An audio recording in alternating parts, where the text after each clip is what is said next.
Welcome to the Hellmouth. Hope everybody's 5x5. This is Major Slayage, Ket Arik, Rewatch, Buffy the Vampire Slayer. My name is Eric, and in my lap, my gorgeous, beautiful son, Hatter. And to my right, your left, my amazing, talented, brilliant, hilarious, gorgeous wife and co-host. You know her as half the powerhouse duo that is Kim and Ket. Stay alive, baby. Give it up for Ketryn Porter. Hi. That was so nice having Hattie in there. Yeah, it was fun. He doesn't often appear on the show. Sometimes we see him walking by. We see his little butt and tail walk through the shot. But, he's our old man. Yeah, he's 17. 17. No. Yeah. He'll be 17 in the fall. Yeah, he'll be 17 in the fall. Yeah, we've had him almost the entire time we've been together. It's crazy. Hi, welcome. Yeah, we're talking about Buffy season 3, episode 9, The Wish. One of my favorite episodes of all time. I have to say one of mine as well. Yeah. It was just awesome. In fact, I sat here doing notes after the watch along, and I couldn't pick a least favorite line, like a worst line. Yeah. Like, I think in a recent episode, I picked one just to have one. Yeah. Not even, spoiler alert, I'm not even going to mention the worst line. I thought the whole thing was great. I think the one that I picked, you'll go, oh yeah. Okay, fair. Yeah, no, this, I'm a sucker for alternate realities. I'm also a sucker for like just the paradigm of the show changing. One thing that this kind of reminded me of, I don't know if you watched this show enough to know what I'm talking about, but at the end of season 2 of Battlestar Galactica, after 2 seasons of being chased through space by the Cylons, they find a habitable planet and they set up a little camp. And then at the very end of the episode, the Cylons come in and take over and occupy. So we start season 3 with about 4 or 5 episodes of the show being completely different. It's no longer a chase through space. It is them living in an occupied city. This kind of felt like that to me, where it's like, things are wildly different. It's not the beats, the rhythms, the feel, the performances, the characters almost feel like different people because they've been through something so different.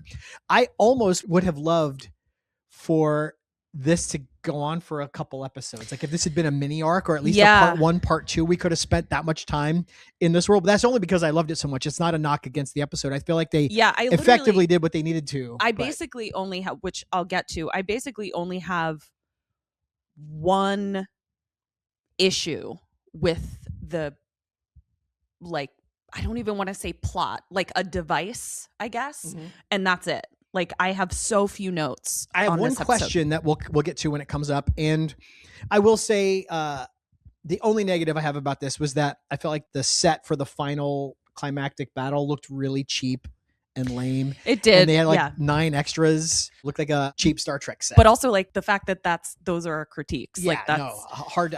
Loved getting to see the Master again. And you mentioned in the watch along, we do a watch along on Patreon before we record these, where we watch and talk over the entire episode. And for me, at least, I'm seeing them these first few seasons for the first time in many, many years. $5 a month, you get that. You also get our mini-sode Trivia Crypt, where we break down every episode, do a deep dive into behind the scenes, fun facts, little bits of trivia. You mentioned that you liked the Master so much more in this episode than anything he did in season 1. Oh yeah.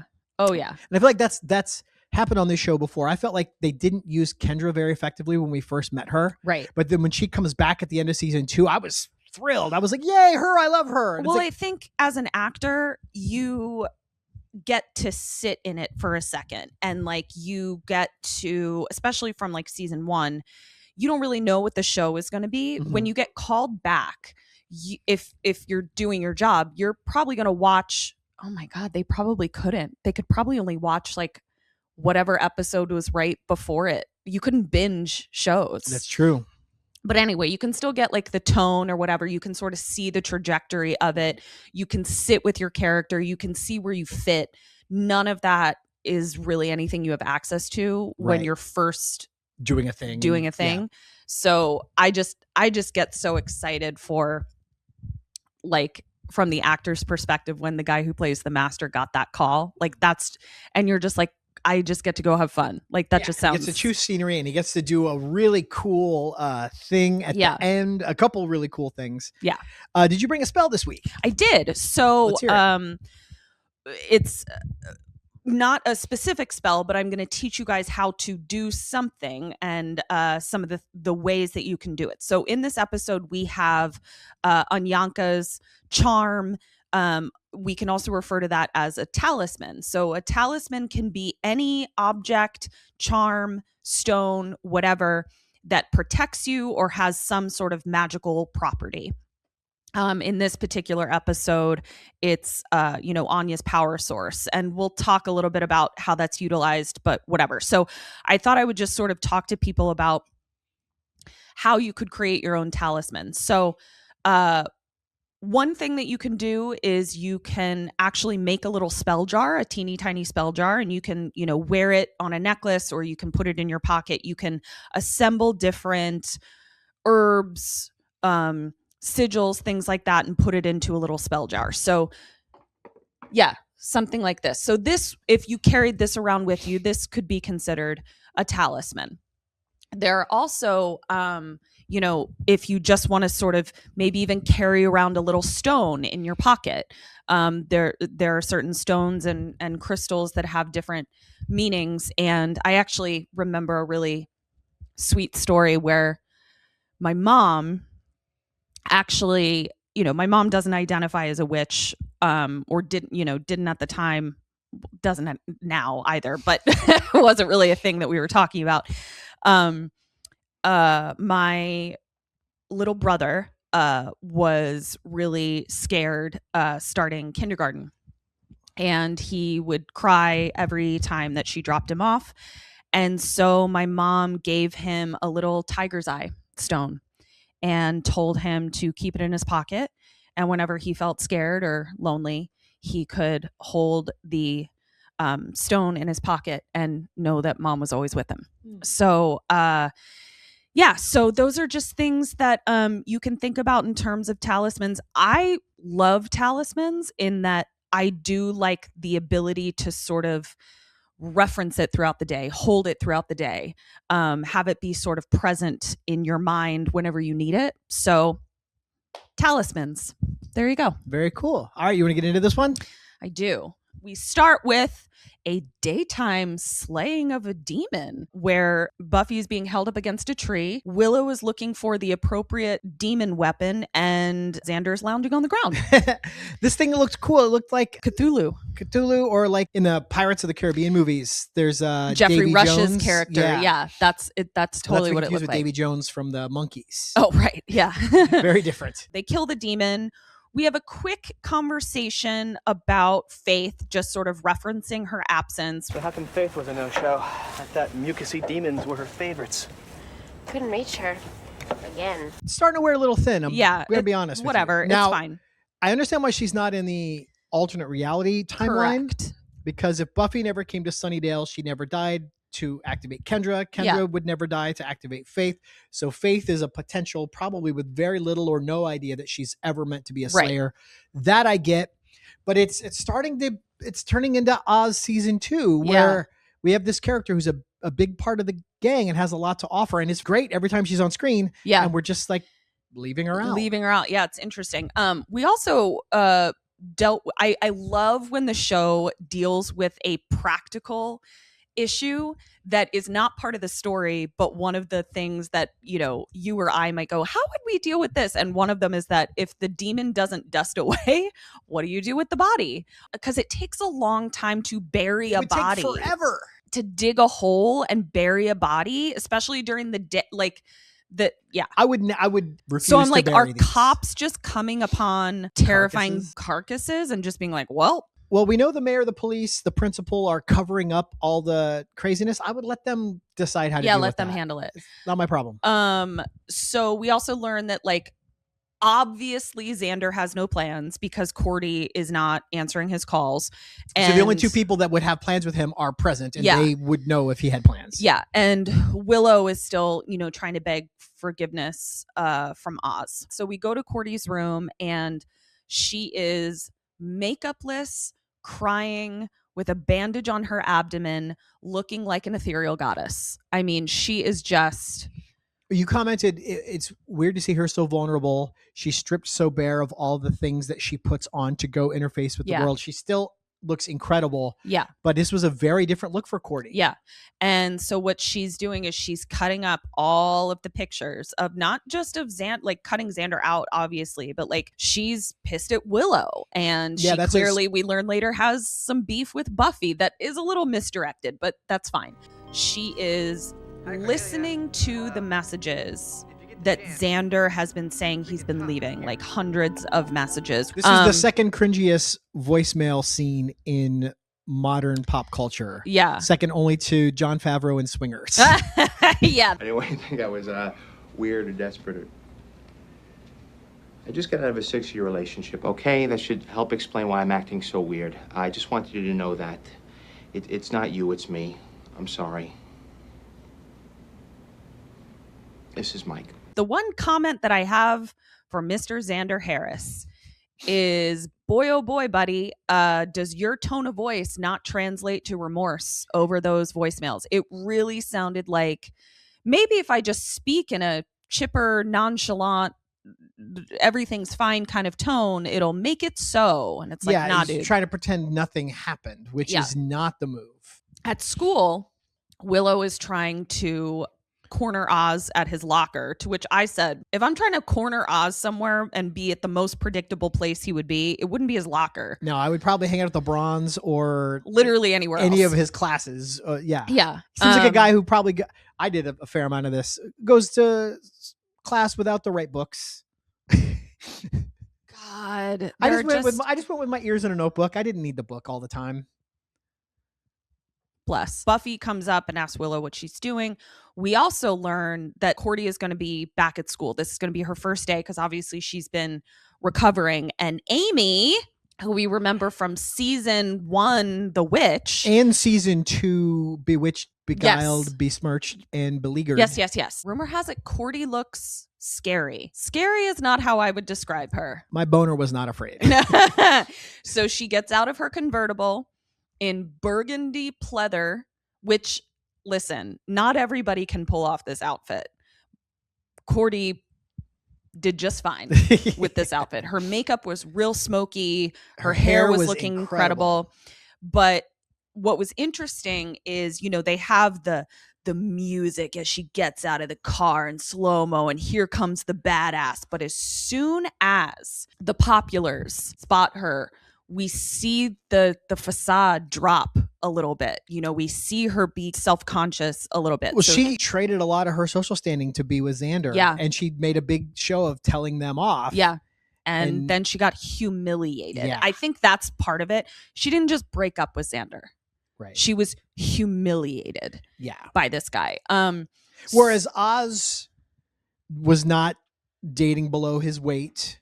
He also wouldn't give a shit. And he doesn't have the same insecurities. Yeah, he doesn't give a shit about status. He dated someone that was reasonable for him to date. From the perspective of Harmony and the others, Cordy was doing a Make-A-Wish with a geek. Exactly. And then he humiliated her. Right. So we then meet someone, Mom. Very excited for you to meet this character. Anya is a new plastic. And she's so good out of the gate. So good out of the gate. Just a few lines, you're like so sucked into this character. And this character also specifically differentiates herself from the other populars in that we see that she, doesn't fall into the trap of, shitting on Cordy. She's got great style. She's clearly intelligent. Like we definitely elevate her above the populars immediately in a way that was really effective. It's always Harmony shows up and she's got a gaggle of, turds. I was going to find another way to say it, but yeah, I mean, they're in no position to shit talk her. Harmony initially is like, oh my gosh, let's get you back on the horse. And Cordy's like, I'm ready to ride. And I was like, ma'am, calm down. And we got the whole Xander who, and Harmony's like, I have the perfect guy for you. And we learn this whole interaction was a troll from Harmony. Yeah. Because she takes her over to poor little Jonathan. And he's slurping a huge glug, which is their copyright-free version of a big gulp.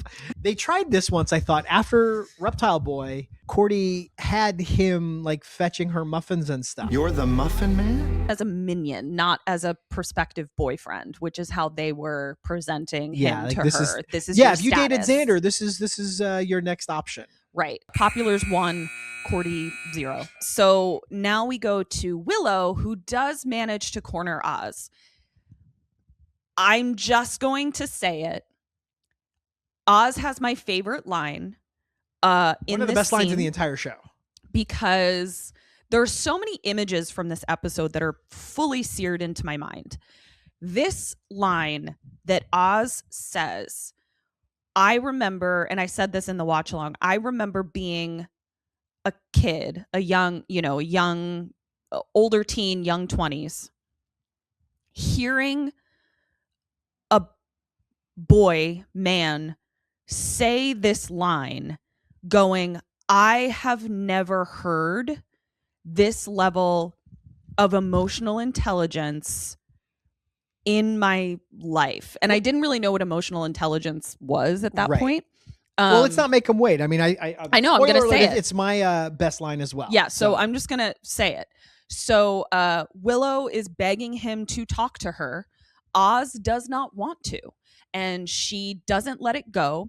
She says, what can I do? He says, you can leave me alone. And Willow still doesn't let it go. And he says, I'm sorry this is hard for you, but I told you what I need. So I can't help feeling like the reason you want to talk is so you can feel better about yourself. That's not my problem.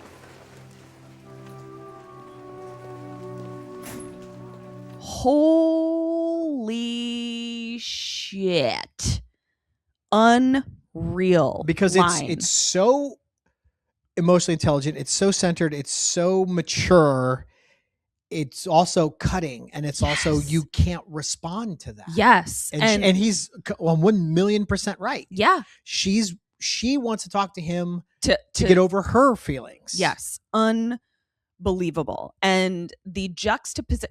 So it's so interesting because, like, I totally get why Seth Green was like, I want more to do, and it doesn't look like you can give that to me on a consistent basis. But what they do for Seth Green, and honestly, it's because of who Seth Green is, they give him these bangers. Right. Like, they're like, we're only gonna give you 3 lines, but they're all gonna be fortune cookies. Exactly. That are genius. Yeah, and they're going to be things that people remember for the rest of their lives. Right. Like, it's unreal. We could take your quotes from season 3 and make an entire self-help book about how to be a centered, grounded person thriving with inner peace, who's unfuckwithable. Yes, just gorgeous. So we have Oz 1, Willow 0. Now we go to Cordelia and Xander. They see each other at the other end of the hallway. So Cordy decides to grab a popular dude, I didn't like this, and say, do I have anything in my teeth? Which I've always hated that because, like, I'm very insecure about having something in my teeth. So I can't imagine, like, showing someone my teeth. Even if I don't think I have something in my teeth, I'd be like, oh my God, what if I did? Like, whatever, it's fine. So what she does is she angles herself in a way that it looks like she's kissing him. This was dumb. It was dumb. This reminded me of, do you remember the movie American Beauty? Yes. When Chris Cooper looks through the window and he thinks that he sees 2 dudes blowing each other, and it's really just rolling a joint. And then the whole plot hinges on this misunderstanding. It was like that. It was so kind of ridiculous, and almost like Xander had to be standing at the exact right angle for this to even kind of work. I would honestly rather Cordy just push some rando against a locker and start kissing him. Them. And then even if he had to push her away, like, yo, I'm not trying to kiss Xander's sloppy seconds or whatever. But this didn't work for me. Quick tangent. I'm going to say something that's probably going to make a lot of people come for us in the comments. Eric and I both have 2 Oscar-winning movies that we despise. And everyone disagrees with us. Eric's is American Beauty. I thought it was so overrated. And mine, do you know what mine is? I actually don't. La La Land. Oh, well, I'm also on board with that. I couldn't even finish La La Land. Yeah. I was like, my thought on La La Land was, this is kind of a fun idea. What if we had cast people who could sing and dance in this movie? Yeah. So anyway, I actually said if American Beauty beats Sixth Sense for the Best Picture Oscar, I was going to move to Russia. Oh God. I did not move to Russia, no. but I meant it when I said it. Though we thought it was dumb, it worked on Xander because he's stupid. Because he's dumb. So it is Cordelia 1, Xander 0. However, when Xander walks away, this motherfucker that she pulled in is like, hey, my reputation is like already on the outs. So like I can't really be seen with Xander Harris's cast offs. But I'll slip you the sausage on the sly On in a this- dark room somewhere if you want. I felt the humiliation like through the screen. So Cordelia's point she scored with Xander is immediately taken because it is this dude won, Cordelia -1 from this. That was an owies. That was a drubbing. But also that guy can kindly and swiftly go fuck himself. He's a terrible, terrible person. Yeah. Just in case you were unclear. He was a real cutie though. He was Not kind my of dreamy. Not my type. Dimple in his chin, good hair. Not my type. I like a scruff. I like a man who looks like he's been through something. You're like a grizzled old British librarian who's looks like he hasn't slept in several days. Yeah, or just grizzled and old. Well, you married that. Anyway, You have a type. we now come to Cordelia's only ally at the moment, Anya, our new student Anya. And we learn that Anya is much more interested in a friendship with Cordelia than she is with Harmony. Harmony just follows her around and she thinks she's stupid. And Anya does seem much, much cooler. Like, I'm like, can you imagine if like Cordy and Anya were in like an extended alliance? It would take over the town. Take over the town. And Emma Caulfield is so good because she shows up, she has just a few lines, and she's already like one of the strongest actors on the show. Yep. Her character is so clearly defined Yep. and likable, and we want to know more right away. Yep. She was so brilliantly cast, and she's hitting it out of the park. So they're complimenting each other, and Cordy comments on Anya's very unique necklace that we learn one may characterize as a talisman of sorts. And she says that it's given to her by her dad, which I think is so funny when we learn what she means by dad. Right. And we notice that as they're talking, as Anya is sort of letting Cordy vent and talking her through her shit with Xander and everything, Anya really wants her to phrase it in a very specific way of, don't you wish? Yeah, she's really laying a trap. And the first time through, you're not aware of this. Yes. But she just seems like she's being a supportive sister. Mm-hmm. Aren't men the worst? Yeah. Don't you wish they... But she was leading her into a thing. Yeah. And initially, Cordy isn't taking the bait. She's like, I don't wish for things, I act. So now we cut to that night. Cordy competing with herself for best dressed. Truly. Jesus Christ. Yeah. And I love when she does her hair like this and that's sort of like crinkle cut. Crinkle. Not a cut. But Yeah. crinkle cut potato chips. Yeah. So they're hanging at the bronze. Cordy is laughing beautifully. And Willow, Buffy, and Xander are squished together on this little love seat. Xander is like trying to make it look like he's also having a great time. Boy, oh boy. This is an episode where Xander is so repugnant to me. And I go, did they mean to make him this repugnant? And did I find him this repugnant when I initially watched it, when sort of like the tone of society was a little bit different? And also knowing that he's the avatar for Tox Weasel, like I just found him unstomachable. I totally and in get comparison that. to Oz. Yeah, no, for sure. I mean, the contrast between those two is pretty stark. I feel like a lot of times the show falls into this trap where they think they're presenting Xander as sympathetic and he comes off completely toxic and unlikable. I feel like the whole MO for this was to make him really unlikable. Okay. I feel like we're not supposed to. He's clearly in the wrong. He's Playing coping. the victim. He's playing the victim. He's doing everything he can to be abrasive. Yeah. And I feel like it's because he's not mature enough to own, as opposed to Willow, who is still wrongheaded and she's still concerned about how she feels. She is genuinely sorry she hurt Oz. Yeah. Xander doesn't seem to have any of that.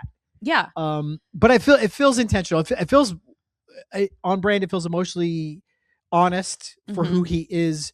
And I get the feeling that the show knows he's a complete asshole. Yeah. So in this scene, we also see that like Xander kind of tries to get Buffy and Willow on board the victim train, and Willow is actually the one who's like, no, Cordy's pretty justified. Like you don't have any leg to stand on at all. Right. I also felt like if Willow, I understand she's only got 2 friends in the whole world right now. I feel like if she's really trying to get Oz back, sharing a love seat with the guy that she cheated on her boyfriend with is not the move. Agreed. I feel like if Oz walked in and saw them, even with Buffy as a barrier, Mhm. she needs to have a building as a barrier. She Yes. needs to arrange some one-on-one hangs with Buffy. Yeah. She needs to tell Xander, look, you're my best friend. You always will be, but I need a little space from you. Yeah. It seems crazy that they're so codependent and they're so... I mean, I think you just hit the nail on the head. Codependent. Like that's what we're dealing with. We're not dealing with like a healthy partnership right. before or after. And so Willow they're still sitting next to each other. Willow does try to sort of be like, don't touch my hand. Yeah, Buffy gets up and now it's just the two of them. Yeah. Even worse if Oz were to walk in. Yeah. And Xander tries to make it about, but we're friends. Why are we not allowed to do that anymore? And it's like, because you lost your privilege, man. Right. Like you're not the victim in this. Right. And if you want to even have the chance of making it right, sacrifices are required on your part, dude. Even if he's decided he's done with Cordy, he's got to respect that Willow might still want to get back with Oz. Exactly. And like he's yeah, and he literally sort of like pouts when Willow says, please back off. It's gross. Xander's baby. Buffy had sort of left the little trio and she sees Cordy and Anya talking. She sees Anya walk away and she sees Cordy hold her side. Like we see this vulnerability and Cordy walks out. Buffy runs after her. This was kind, but pretty dense on Buffy's part that she's like, you should talk to your friends. I know what it feels like to be hurt. And I'm like, Buff, there's no fucking world where she's going to confide in you. Yeah. You know, like it just felt like Buffy should have known because if nothing else, it's that thing that happens where it's like when your friend is dating someone, they're part of the crew. Mm-hmm. But in the divorce, they're gonna go a certain way. With they're the person that they're gonna dance with the one that brung them, as it were. Yeah. So, although I do feel like Buffy is trying. She is trying. It's ham-fisted, but I think she's trying to say, "I am still your friend." Yes, but she doesn't come out and say that. And honestly, she kind of is a little condescending about it. Mm-hmm. In that would have been better if she had been like, "Hey, I am still willing to be I'm still your friend right. If you want it." That actually would have been a lot more approachable. Especially given the way this season started where Buffy had to be read the riot act for not confiding in her friends. Exactly. It's a little soon to get on the high horse about confiding in your friends. Exactly. But they're interrupted by a vampire. An easily defeated vampire. The vamp itself is not the point. The point is that Cordy is once again humiliated because she's pushed into a pile of trash. With her injury still. With her injury. Vamp 1, Cordy is at like -2. Cordy's collected L's here. Yeah. And we get another L because, of course, right at that moment as she's covered in trash is when the populars come out. Populars 1. Cordy, what are we? -4 at this point. I'm not sure. We then skip to the next day where she's talking to Anya and she's like, Buffy is the crux of all of my problems. Well, she even tells Buffy to her face, like, why am I getting bit by snakes? Why am I getting abducted? Why am I getting stabbed with rebar? Like, yeah. It's all about you. It's all about you. Cordia are walking through campus. Anya keeps trying to steer her back to, but Xander's the issues because her deal is she, spoilers, she is a revenge demon who takes stuff out on men. Right. So she keeps going, but Xander. Right. And Cordy's Anya fixated on Buffy. And so Anya gives Cordy her necklace. This is the only device that I think Eric and I both had issues with of like, where does the necklace live? Who has it when? So if anyone wants to sort of like weigh in the comments in terms of like, the hot potato that is her little good luck charm. Yeah, because spoilers, it comes up later that they figure out that's the power center that can reverse all this if it's destroyed. But Anya's wearing it, and we talk over the watch along, so I could have missed it. Did she take the one that she gave Cordy back from Giles and put it on, or did she show up wearing that? But also, why would she give her power center to another person and then send that person into an alternate reality? So this is the only part of it that didn't make sense to me. Yeah. Because you said, is this necessary for her to be able to do her thing? I don't remember that in the future, though, because doesn't she do this with other people? And I don't think she makes them put on a necklace. That was me doing a specific level of justification. So finally, Cordy makes a wish, and she says, I wish Buffy Summers had never come to Sunnydale. Anya turns around In thundering need of a facial. A veiny ass demon, and says, done. Commercial break. Hello. I'm sorry to bother you, but I'm having a dinner party and I've run out of coffee. Come in. Thank you.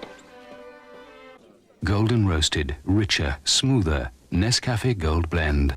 Cut to Anya's gone, which I found really interesting that Anya herself is not in this alternate. Well, she comes in later.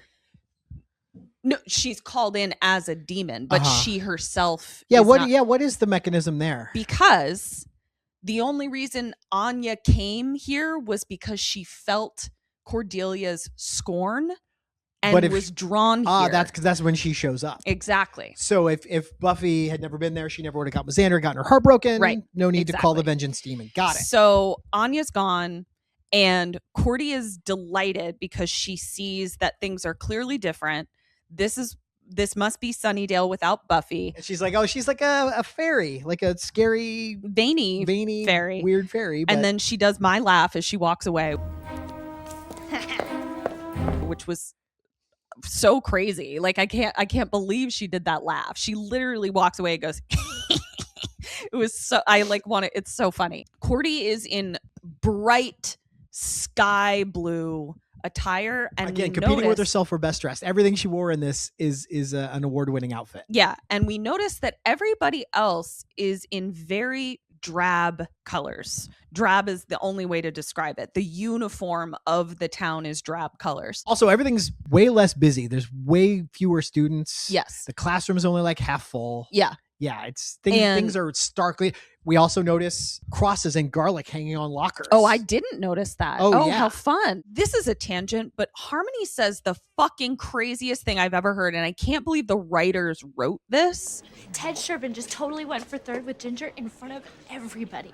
So some guy is fingering some girl in front of everybody? Somebody's digging for change in the couch. That with an audience. Is definitely gossip worthy and just like so aggressive and I'm just like, in the writer's room, what made them write that? Like, that's really like, ugh. It was, I just was like, you guys wrote that into a script and made someone say it. It was really vulgar.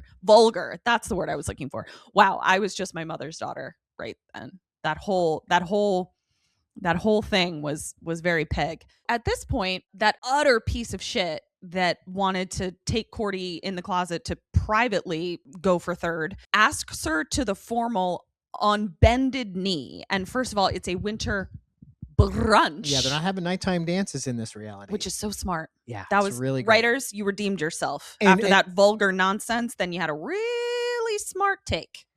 And Cordy even clocks it. She's like, what's going on with winter brunch? Yeah. So she is able to then be like, I'll get back to you. So now Cordy is now only at -3 and this guy is at 0. We're then in class. The teacher is packing up really fast. Curfew is in an hour. Our monthly memorial is tomorrow, so no class. It's really chaotic, and Cordy doesn't know what's going on, obviously. And she's like, are we going out tonight? Let's go to the Bronze. Harmony and the Populars are really deflated in this reality. There's not really any room for social hierarchy at this point. They're in survival mode. And so when she suggests the Bronze, they're like, is that a joke? Cordy thinks that it's because, the Bronze isn't cool in this reality. I mean, she's not wrong. No, it's actually very cool. Just not for humans. You. Yeah. And Harmony kind of like says to her, what's going on? Like, you wear this come bite me outfit and, you're talking about going to the Bronze, and Cordelia makes it about like, I hit my head and I'm forgetting things, which I'm just like, that's not a thing, but fine. She then says, just please tell me that Xander is at the bottom of the totem pole again in terms of popularity. Yeah, he's miserable and Willow's not even a blip on anyone's radar. And Harmony says, yeah, they're dead. So Uh-oh. Harmony did a really great job in this episode of like juxtaposing how her personality is affected by her priorities. Yeah, you said it was fun to see her play a real person. Yes. As opposed to like this mean girl caricature. Yeah. So this character has such an interesting arc because you haven't seen Angel. No. She shows up on Angel. She Really? has a whole extended life. Yeah. Damn. Okay. So That's we'll exciting. get there. Cordy is walking home, and it's clearly wintertime in California because It's dark. it is Winter brunch. So winter brunch. Yeah. I just think it's funny because I think people associate, rightly so, California with sun, and it's like, yeah, but after daylight saving, the sun goes down dark about 5 o'clock. Yeah, it's dark. She makes a racist comment to a janitor. Where did you put my car? Pardon? My auto. El Convertible? Like, well, you're the janitor, so you're clearly Spanish speaking. It was very gross. He says, You students aren't allowed to drive, and you know it. You better get in before the sun sets.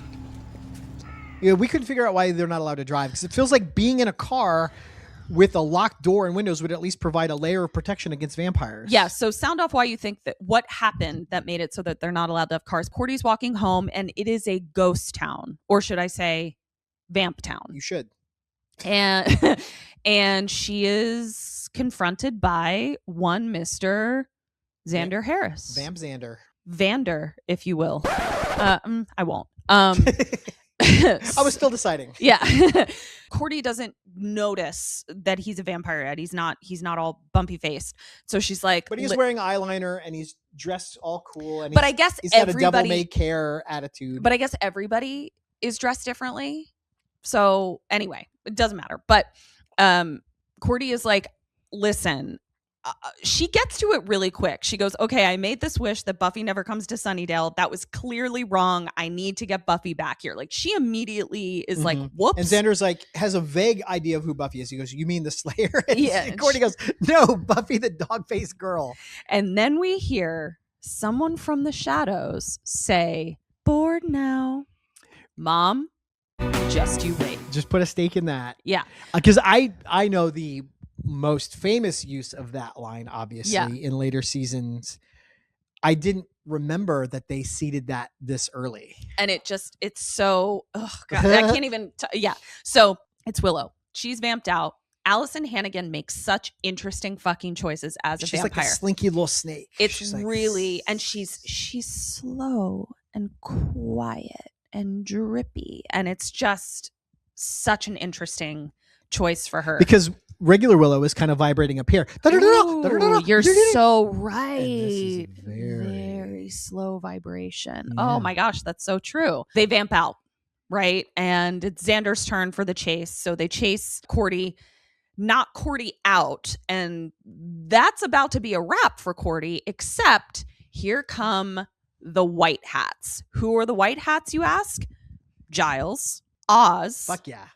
Larry, I loved seeing Larry be a good guy in the Resistance. That was awesome. and some chick we don't know. I am going to say that in this particular reality where priorities have shifted and the importance of status takes a backseat to survival, that Larry is out and living his best life. and living his best, well, not his best life. Best possible life given the circumstances. Yeah. I will say this, you know who, because they actually name check her earlier in the episode. You know who should have been the other white hat? Who? Amy. Missed opportunity. I mean, Missed this girl has opportunity. no lines, but you bring Amy She does. in. No, she has a line. a And- line. Yeah. But I'm yeah. just saying, like, why not put Just bring yeah. Amy in as the other white hat. That would have just turned this 10 into an 11 episode. That would have been great. The white hats bring Cordy back to the library. She is still unconscious. I agree. Cordelia could do no wrong in terms of her outfit choices. But there is one person who shoots to the top of the leaderboard for me. And that is one Mr. Scruffy, sweatered, beleaguered Giles. You love a slouchy sweater. Yo, he looked so fine in this episode. We then cut to the bronze in this reality. It's the vamp hang.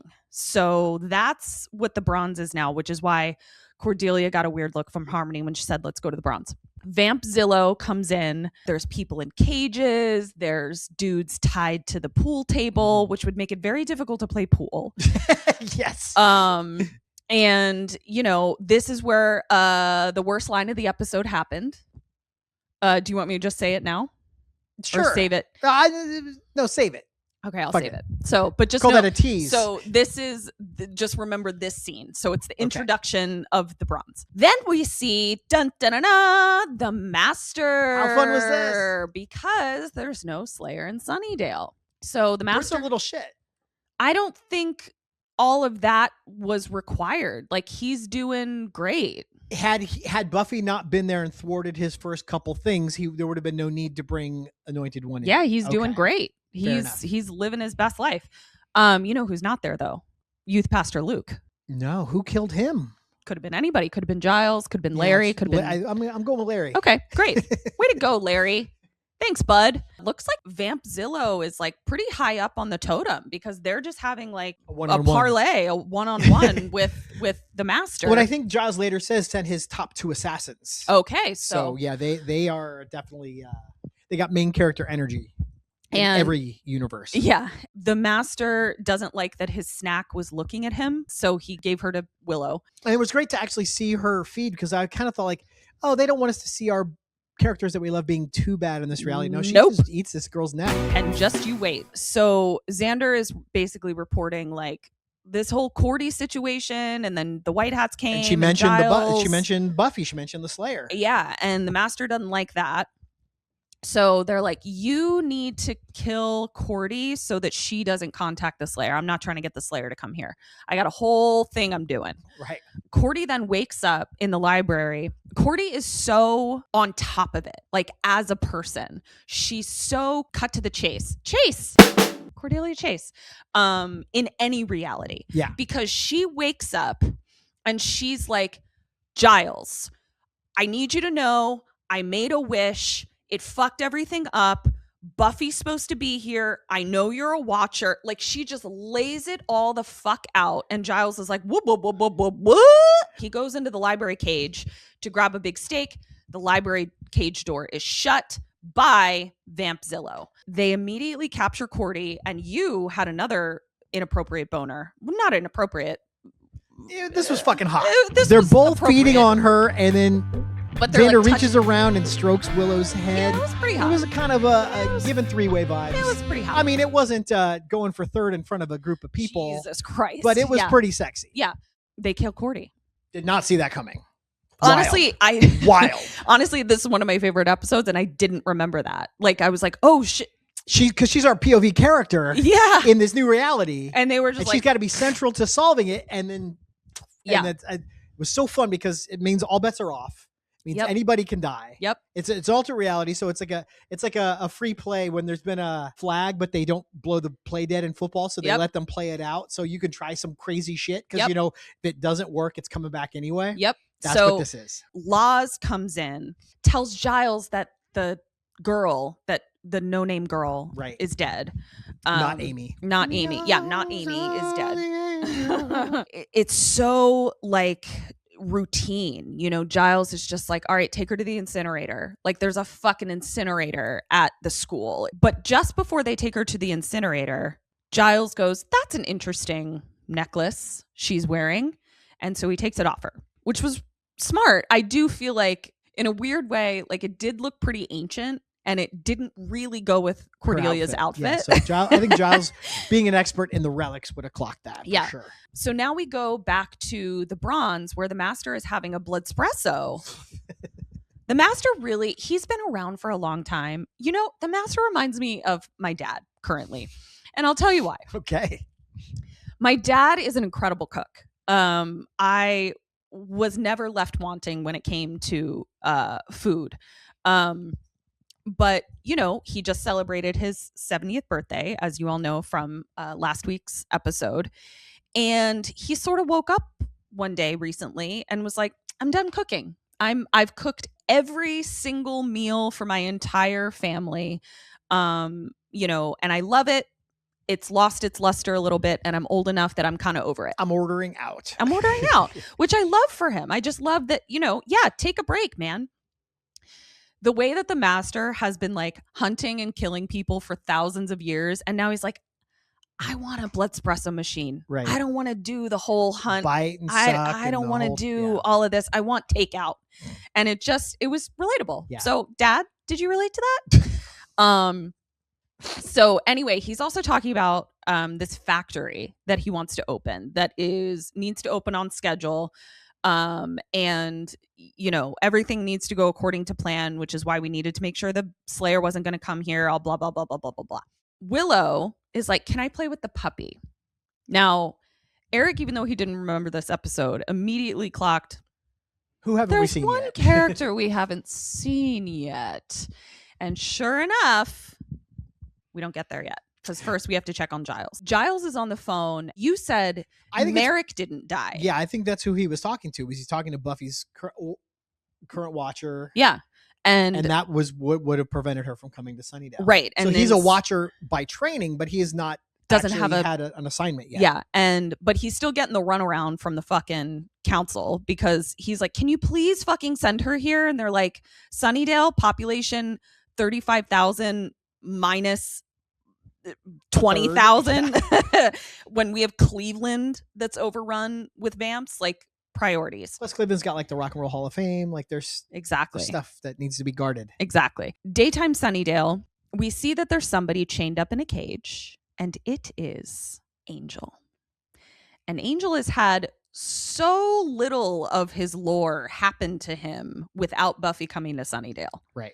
Like he is still just out of eating rats. Yeah, for the timeline, Whistler took him to LA to creep on Buffy when she was 15 from the blacked out car windows. Mm-hmm. And he's like, I want to help. I'm gonna post up in Sunnydale. Mm-hmm. And when she gets here, I'm gonna be her champion. But she never gets there. Yep. And who gets there first is Master is released from his, lair, and all hell breaks loose, quite literally. This is Puppy. And this is who Willow likes to play with. And Vamp Willow is pretty kinky in terms of the torture play she likes to engage in. She's got a big pair of scissors, and then she's on top of him. Yeah. Xander throws a lit match at him. Yeah. And she just says, hey, careful with that. You almost got my hair. Like, she's so soft-spoken. And it's so, and they are as creepy and weird as Spike and Drusilla. Totally. Yes. Because he's like, no, I just want to watch. Yes. Back with Giles, he's looking through his books and he finds Anyanka. The talisman that she wears is in one of his books. Feels like it takes him a while to put together that this is the thing he needs. Because he's like, later he's like, we got to destroy her power center. But I have no idea what that is. But I do have the necklace that... Yeah. We spun our wheels a little bit there. The power center thing, it would have been... I don't know how to do that. Yeah. Trying to think how I would... I'm trying to think how I would fix it. Okay, you know how I would fix it? How's that? He never gets to hold on to the necklace. What happens is he picks up Cordy's body, and as he's looking at the necklace, it disappears. So he actually has to remember what it looks like. Maybe we even see him sort of draw it. Then he's like power sent, then he's looking through who could that be? Whatever he sees. Oh, he goes, oh my God, that was what she was wearing.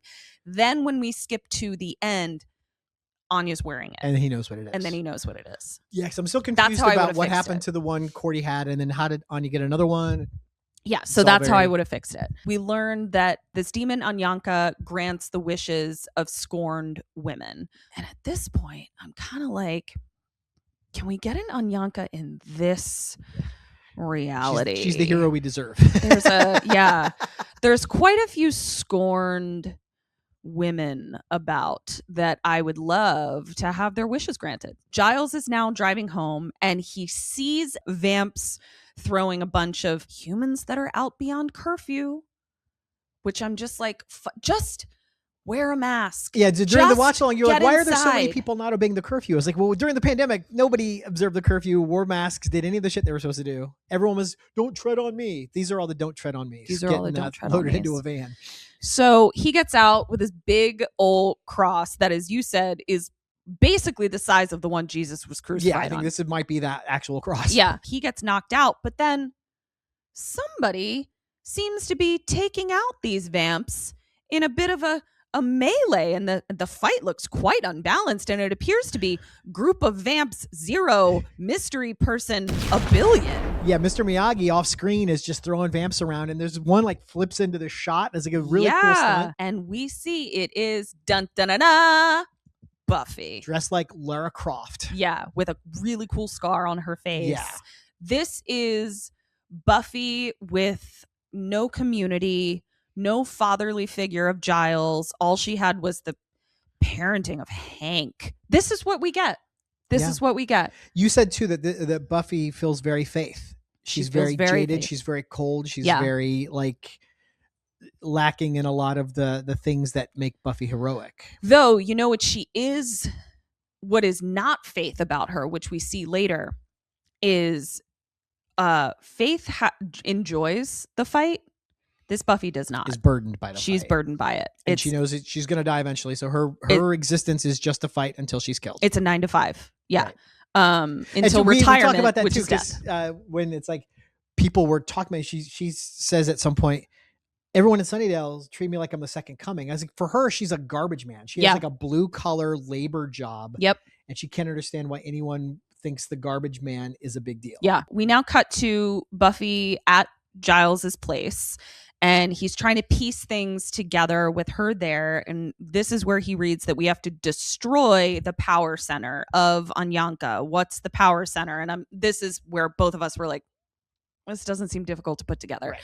Buffy's looking through his liquor bottles, reminding me of Whistler going through the liquor bottles. Though although she doesn't turn it upside down to see if there's anything. She kind of smells it. But I do like that anytime someone comes to Giles' house, they're like, what do you got in there? Yeah. Her ears perk up though when Giles mentions the master. And she's kind of like, the fucking master's here? You need to tell me this shit because I am the garbage man and I need to take out the trash. Right. And you're telling me that you know where he is. Can you kindly tell me where he is? And then she's like, so the master's here, you know where he is? And I once tried to take him out. And it's like, yeah, we got Oz and Larry. Yeah. This is not exactly a super group. So now Buffy's at the Bronze. She sees all the deads and she finds Angel in his cage. Now remember, she has no frame of reference for Angel. Angel has a frame of reference for her because he came to Sunnydale to wait for her, and after spying on her, and she never came. I have a theory. Time is a flat circle. Hell dimensions be crazy. They don't function the same way that linear time does. I have a hypothesis that this Angel in this reality actually remembers the previous pre-Anyanka reality, and he is existing in the hell dimension that he came from because it's all a flat circle. I think that's wildly creative. I don't think we have any literary evidence to support that in the episode, but what a fun idea. Thank you. He's like, I totally want to tell you where the master is. So she goes to unchain him, and her cross necklace sort of like falls, bumps him in the face. And she's like, motherfucker, you're a fucking vampire. And he's like, whoa, wait. Look at my chest. Look at how fucked up it is. I mean, look how hot it is, but also like, look how fucked up it is. You have to believe that I want to take the master out. And she's like, all right, fine. But there's definitely no vibing. There's no chemistry. Yeah. This version of Buffy seems to have shut down any part of her that's a person. She's a weapon. Yeah. Oof. Yeah. So at the factory, oh shit, Oz and Larry, everybody's captured. They got everybody. On the lamest, cheapest looking middle school play set I've ever seen in my life. Also, if I'm a vamp, I'm not making a cage out of wood. Yeah. That comes back to bite them. No pun intended. Yes. This is dark as shit because we basically watch the life of a dairy cow where they pull someone out of the wooden cage. They sedate her with what looks like cattle prods. Dump her in a tray like she's going through the x-ray at the airport. And they have tubes that go into her that sure as hell look a lot like the things that milk the teats on a cow. Mm-hmm. And it extracts the blood, and they're able to extract all of the blood. Yeah, when you just suck on someone's neck, you're probably leaving a lot of drinkable blood inside that body because it's just a very inefficient process. And but they've got little beer taps, and they're just able to just little glass of wine, get them a huge glug of blood. We also see while this is all happening that Giles is doing a spell at home to call Anyanka, and Anyanka appears in the corner. Like some hereditary shit. Like she's just there creeping. It was crazy. Yeah, and she's pissed. We go back to the factory. Bangel is walking through the crowd, and I was like, Angel, you're pretty conspicuous. Oh, yeah, you blend.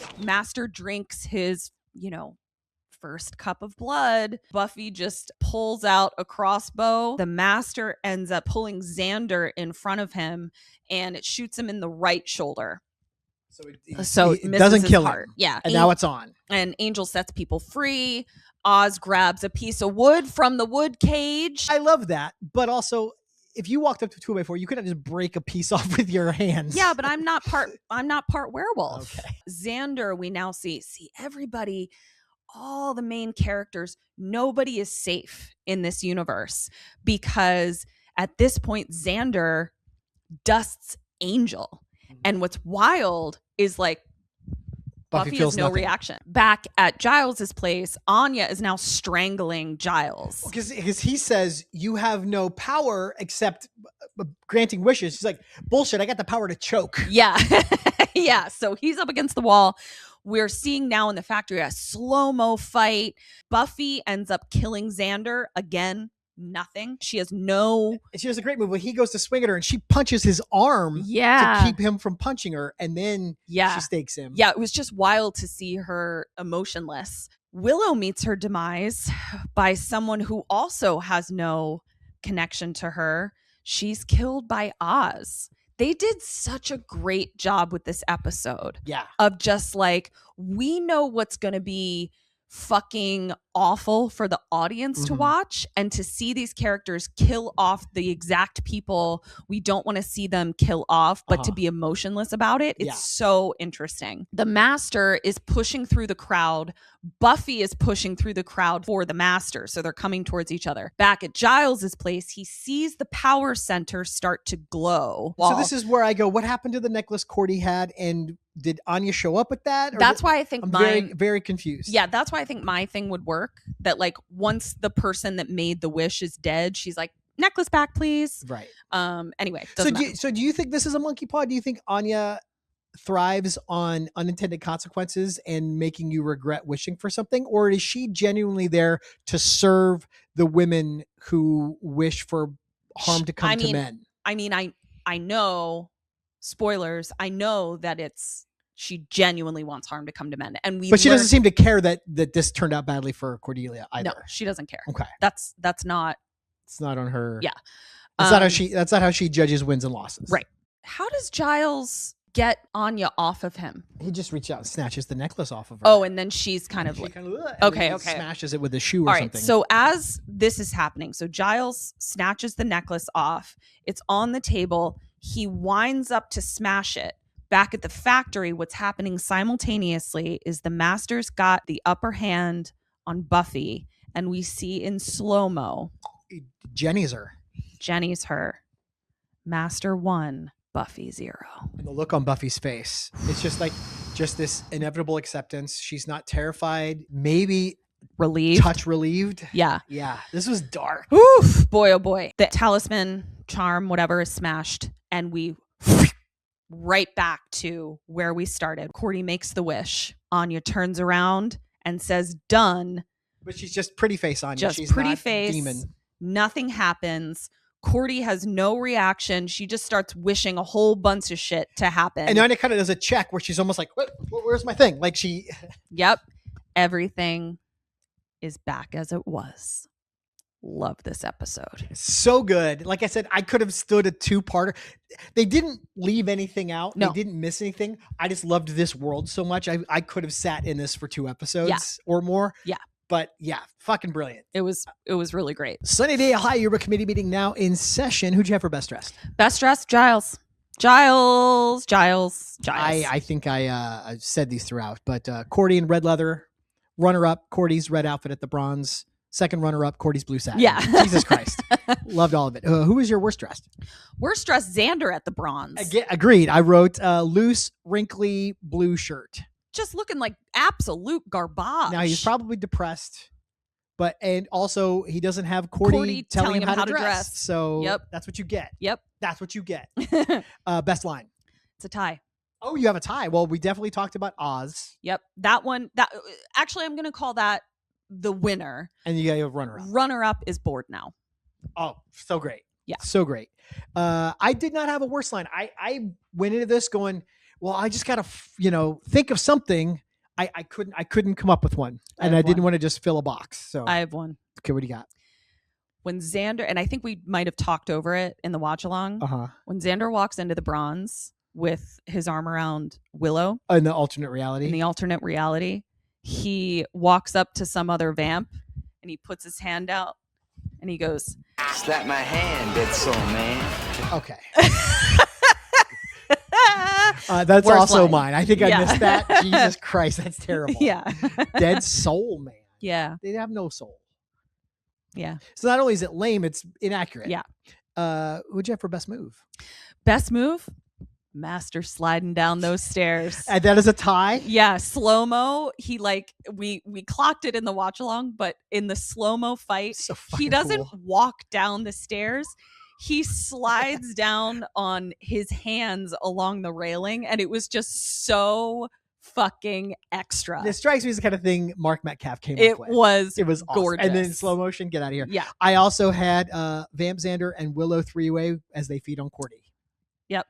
And finally, who'd you have for most likely? Most likely to open a cute little blood spot in town. The Master. Now that, he's got all these milk cows, he's just going to open a little coffee shop and it's going to serve blood. I had most likely to suffer massive FOMO for being left out of so many adventures. Faith. Oh, blurred.